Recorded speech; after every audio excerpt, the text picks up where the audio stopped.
What up, friends? Life is devouring me, and today we're going to be reviewing Cursive's newest album, Devourer. This is the 10th studio album by American indie rock and emo band, Cursive. Cursive are kind of mainstays in the underground indie rock and emo scene, starting way back in Nebraska in 1997. Since their debut, they have branched out in many different ways, tackling different sounds and lyrical topics that all relate to their small town woes. Happy Hollow was probably their biggest triumph for me personally, being one of my favorite albums of all time, and that one saw them basically dismantling fundamentalist religious belief that plagued them back in their hometown. This, of course, extended to many conservative beliefs in the area as well. The sound of that album was also dynamic as hell, and some of their other records too, like The Ugly Organ and Vitriola, showcase how diverse Cursive can be. I bring up Happy Hollow specifically though, because this album largely feels like a sequel to Happy Hollow in many ways. While it doesn't necessarily have the super high highs that were present on that album or even on Vitriola,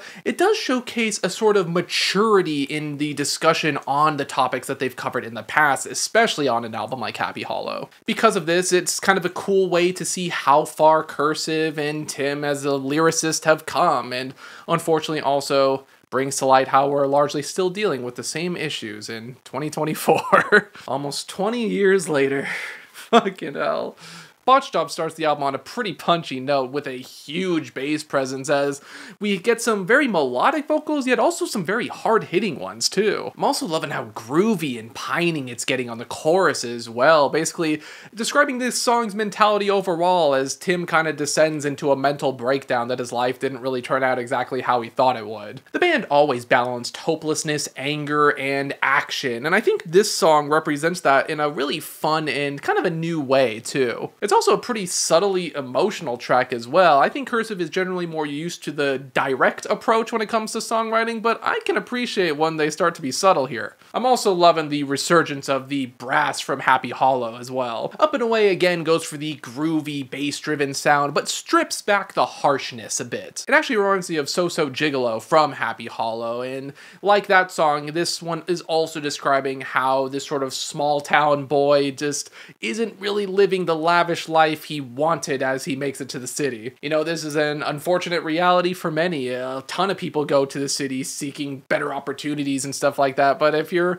not prepared for it, that city will chew you up and spit you out. The song also has a delicate vibe to it that's hiding underneath, probably to show how Tim feels sympathy for a lot of people who were dreamers like him. Tim's vocals especially, both here and on the album as a whole, have really developed in a nice way, capturing a lot more low-key vibes compared to the harsher, earlier sound that the band used to do. It's sort of like seeing a new emotional side of Tim and his singing, which I think is pretty neat. However, the next track, the Avalanche of Our Own Demise, definitely goes back to the Cursive's roots a little bit more, going more in that hard-hitting emo direction. However, we do have a few synth flourishes to kind of keep things fresh and interesting. However, instead of relationships like he used to talk about, now we're getting a bit more sort of social and political commentary, describing how we've become really numb to a lot of tragic things that are happening in the world today. Lines like, "I heard the earthquake news today, it registered 7.8, all of the reverberations barely made it to my pen," show how we've kind of just accepted that a lot of bad things happen to people and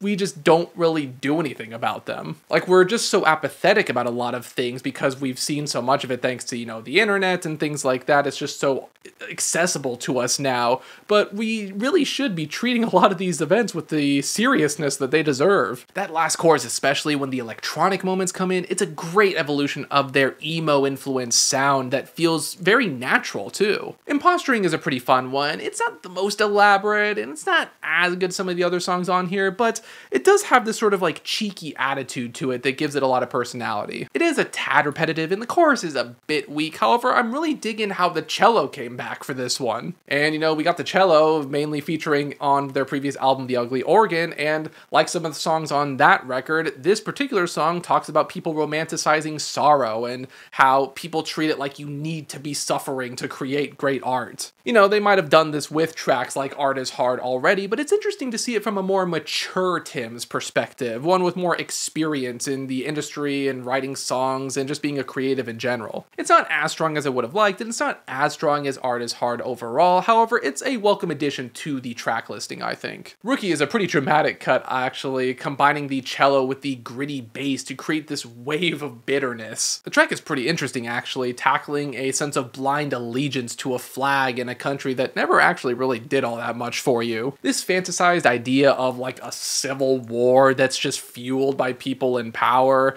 isn't really a new lyrical topic for Cursive. However, I do think they showcase it again in a very interesting way on this one. This is because this track also talks about celebrating life and how becoming a martyr for some cause that might not even be true or accurate is a terrible way to live your life. And I feel like this is especially prevalent when it comes to like American patriots that say that America's the best when they don't actually criticize it for the parts of America that actually aren't the best by like recorded metrics. I like it when the band showcases that being critical of your flag and country is how you actually make your country better. And you know, that's Cursive for you, making me proud to be an American.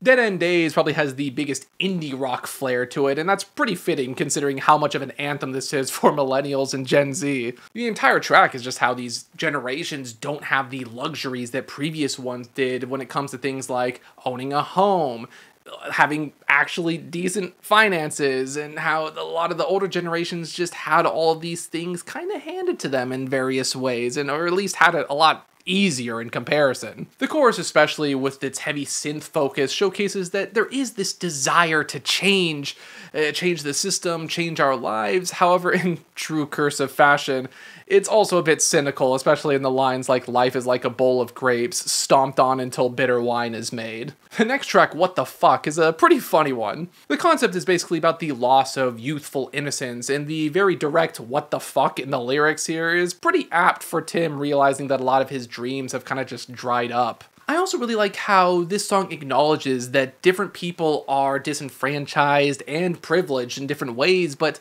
suffering isn't a competition. Like, people are still entitled to feel angry about their life not turning out the way they thought it would, even if they do have it a bit better than like the average person or even other people. The switching between the guitar groove and the delicate cello moments also showcase how Tim largely switches up his feelings on this track from very angry to also kind of sorrowful. The brass segment at the end also just shows that sometimes you just have to cathartically laugh about it all. Bloodbather actually puts a very big emphasis on the cello, which is probably not something that we've had since the Ugly Organ. The bass is hard as usual, and I'm actually loving the sort of haunting Old West styled synth on the verses. The switch up on the drumming styles and patterns on this one also deserves some pretty serious praise, and I like how funky it gets as this sort of like encouragement to battle and beat your inner demons. This one feels very different for Cursive overall, but I'm really loving it actually. Dark Star is probably the funkiest and most electronic sound on the record, but again, I think it's a really interesting evolution of Cursive sound. The smooth bass and the twinkling, spacey keys are a great backbone for the song overall. It also fits the tongue-in-cheek lyrics about Tim not letting the fundamentalists take over his thoughts and emotions anymore, as he says,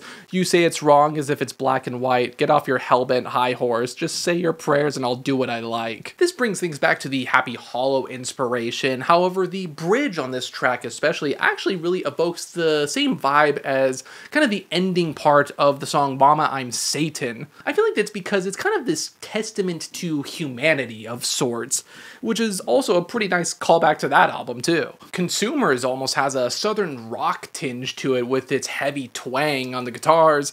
It also has this sort of attitude because of this, as Tim basically laments how everything has become commercialized and ads for profits. This is a very real problem, especially with these huge corporations that we're dealing with today and how they just keep getting more and more money and power. And, you know, I kind of feel for Tim as he describes how exhausting it is being advertised to 24/7. I also really appreciate how Tim does not even imply that he is above all of this. You know, he too is a victim to this. He also feels the urges to buy a lot of things because of all this advertising that he might not need or might not actually want. want. And you know, as he says here, until the proper regulations and limitations are put in place, the customer will never truly be right. What do we do now is a slower and more melodic track that leads us into the final leg of the project. The moody guitar and cello pairing alongside Tim's more delicate delivery on this one, they really just hammer home how tiring everything is. This is especially prevalent in the examples that he gives, how the rich and powerful gentrified neighborhoods, you know, they don't even really do anything to help the homeless,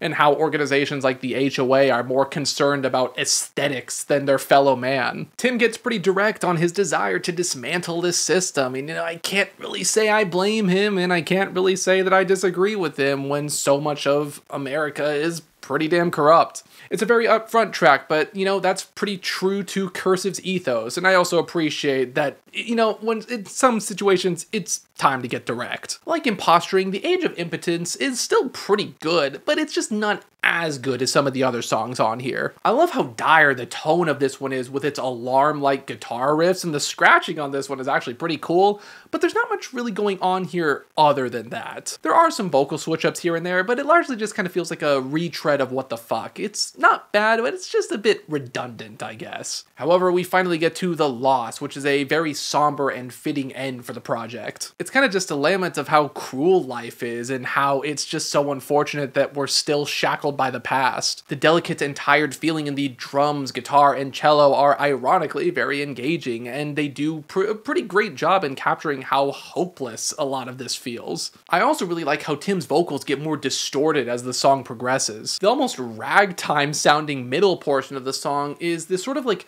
cynically humorous touch that I think is basically saying how it's just kind of crazy how we're still so affected by the decisions that people made in the past who we never even knew. However, I feel like this is also suggesting that, if anything, move forward out of spite and don't let the world break you completely. I gotta admit, this is a very strong album for Cursive. Get Fixed didn't really do much for me, but this one really captured everything that I loved about albums like Happy Hollow. I also love seeing the evolution of their instrumentals and sound on the whole, even if it doesn't have as much variety as an album like Happy Hollow or Vitriola. Seeing Happy Hollow lyrical topics, but through a more mature Tim's eyes, was also pretty interesting. Some songs were a bit too straightforward for their own good, or felt like a kind of lesser retread of other songs on the album, but those were largely very few and far between. There's nothing on this record that like hasn't been done before or anything. It's not the most experimental thing out there, but damn is it good at what it does. I think all this album really needed was a bit of a trimming of the fat of sorts, and maybe a few more elements to make each track more unique and stand out. However, I am loving the core sound on the whole for this record, and I think it just shows how Tim and everybody else in the band have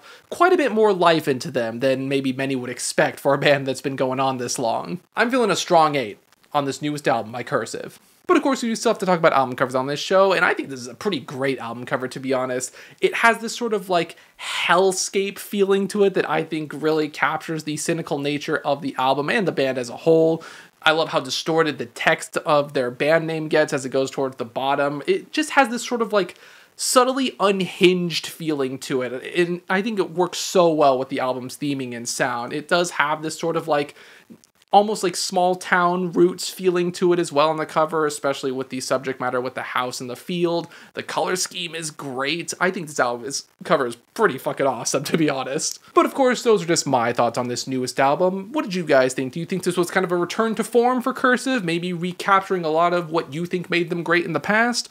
Or is this also just this evolution not really doing much for you? Maybe they kind of strayed too much from what made them good.